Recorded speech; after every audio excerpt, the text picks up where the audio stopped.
Now to police versus protesters. Many interactions have been peaceful. Others have led to handcuffs, tear gas, and pepper balls. Now, it certainly is a complicated issue, as we know, and we have multiple perspectives tonight, starting at the very top.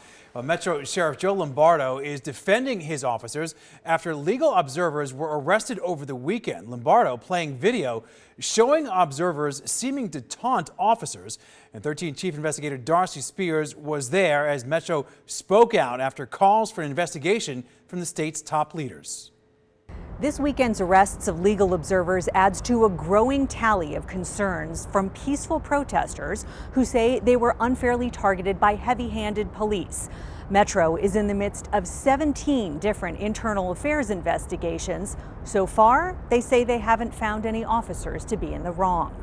Okay, when you say peaceful protesters being afforded heavy-handed tactics, I have to push back on that a little bit. And granted, every investigation takes a little time. You got to get both sides of the story. Metro officers have responded to 87 protests over the last few weeks. During dozens of the protests over the last few weeks, our officers have shown tremendous constraint, poise, and composure in the face of a lot of emotion. Hate and rage directed at them. We had 42 officers hurt as a result of these protests so far. This one on June 13th generated outcry after several legal observers were arrested. The officers gave them a verbal warning, you need to leave, you need to leave. They didn't leave. They had been given that warning earlier, okay? They still were in proximity. Granted, they were on the sidewalk, right?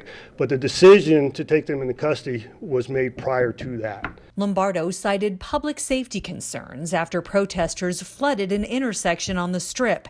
He says this and other events have been complicated by out-of-town instigators. So, as I respond to the criticism of the tactics that LVMPD utilized, I'm concerned about the dangerous rhetoric that has been displayed online. Clearly, this is a lot of emotion, often intermixed with facts, without facts, that continues to amplify tensions in our community.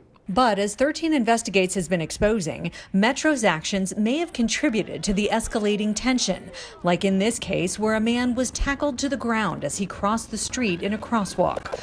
Lombardo says Metro will quickly and thoroughly investigate all complaints. He calls his department well-trained, progressive, and one of the nation's best.